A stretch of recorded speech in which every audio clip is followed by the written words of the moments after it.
everyone, and welcome back. So we're going to talk about a couple of different things. Just to start off, we're going to talk about smaller interactions, and we can even go into creating interactions like off of your mobile screen. So let's jump right in. So right now we have the homepage over here, and if you look over at the bottom of the nav, we have it linked to this wishlist page. And essentially that's just going to pop over here, but I want to show the interaction of removing an item from your wish list. So in this kind of wireframe, my intention would be that a user clicks on one of these little hearts over here. And once they click that heart, it will get removed from the actual list. I mean, we can probably clean this up a little bit more, but for the sake of this prototype, I want that to happen. I want them to click this heart and remove it directly from the list. So I'll show you how to do that. You'll get a sneak preview of something called Smart Animate, which we'll get into later. Okay. So the great thing with Figma is you can kind of make these small little animations, and you probably want to start doing them or exploring them a little more now. So when I click on here, I'm just going to link directly to there right now. On tap, I just want to navigate to wishlist. Over here, I really would only start fiddling with animations if you want to start doing some like quick interaction prototyping. I wouldn't really dive right into it like right now because that type of fidelity doesn't matter, but I'll show you certain things that could really help your prototype if you just add a little bit of motion to it, because certain instant animations are a bit jarring for users. So yeah, we're going to show you something that's really smooth, and I'll show you what it looks like without it.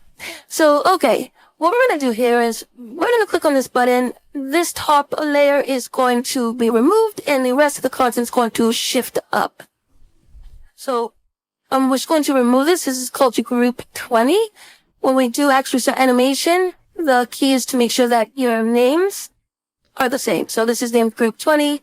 We'll call this remove, so it's not so arbitrary.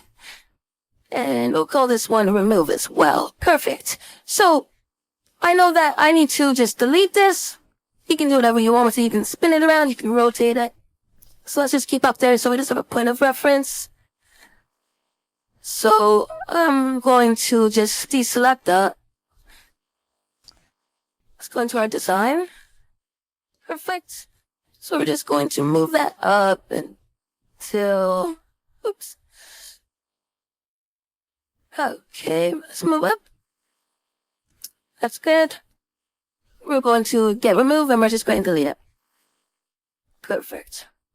I'm going to shift this frame up. You'll notice that the navigation actually moves with it, and that's based off of like constraints. So this is kind of the constraints are set to bottom. So whenever I shift the entire frame that's within, it's going to kind of attach itself to the bottom. If I had it set to the top, you'll see what happens here.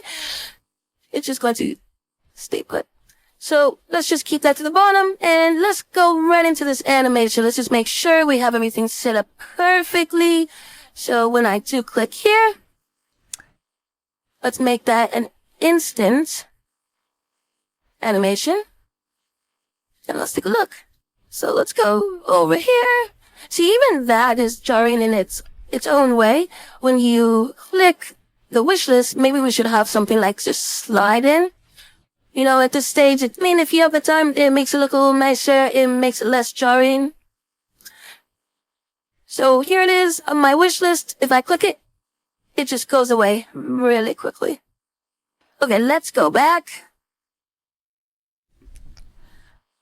Ooh, that is weird. Okay, so what we're going to do is we are just going to make sure that all our groups have product names.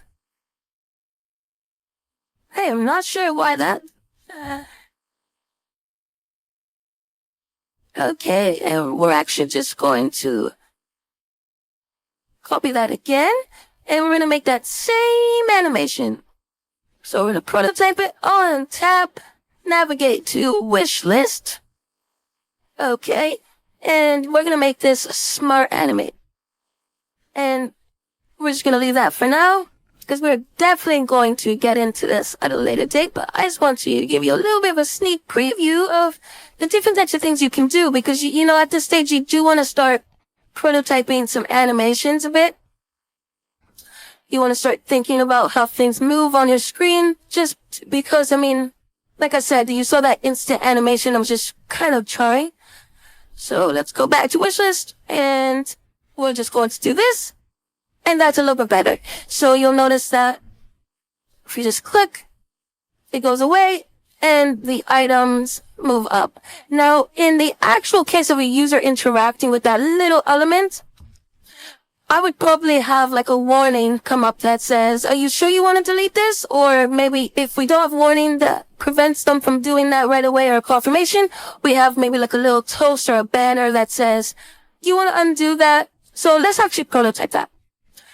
So we're going to, you notice how like we have similar screens repeated over and over again?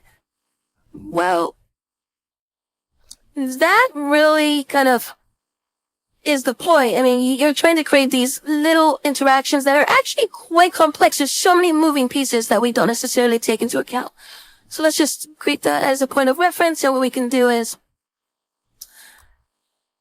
let's just create a little toast. We can just have it at the bottom, which would be pretty cool. Let's just set the fill to white. We can even give it a little shadow so we have a little bit more, you know, just contrast.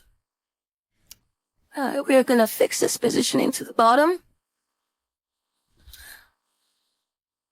Let's just position it above the nav bar. Perfect. We can just give this like a little bit of a border radius, and let's just fix that shadow because it's a really harsh shadow.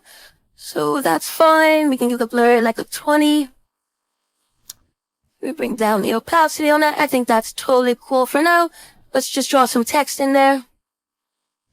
Hey, are you sure you want to remove that? So, I mean, like, even when you write copy, you should actually think about it from the user's experience. Don't just fill everything with, like, lorem ipsum. You have to start thinking about this kind of stuff really early. So that's a little bit big. We can actually just bump that down a bit, give regular. Okay. And we can probably have, like, some more text on the side here that just says undo. And let's just underline it to make it look like it's actually clickable. We'll make it bold. Okay, cool. Right alignments. I like. Very nice. Okay.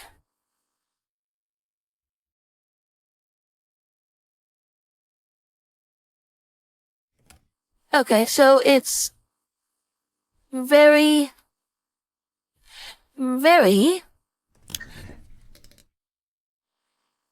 good. It is definitely easy to see and easy to tap. And if the user does tap that, we need to think about them going all the way back here. And we're going to smart animate again, because what that will do is it will essentially bring that product back in the same way it was removed. Or at least it should.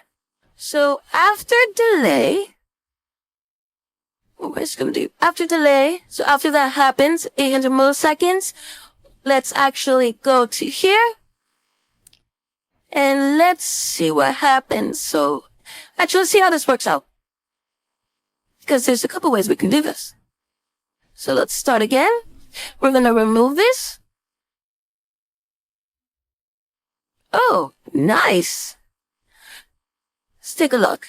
So we could have that toast as an overlay. So like if a user clicks out of it, I mean, we can hide it, but I think it's nice this way because it's kind of like right in the user's face. This is a pretty big thing, especially if they remove something from a list that they created. You know, people can easily do that sometimes. Maybe we hide this within like some sort of like menu button like this. I could back delete, but this is really cool. So it removes, and then after the delay, this pops up and it goes back. Cool. So that's how you create some pretty small micro interactions.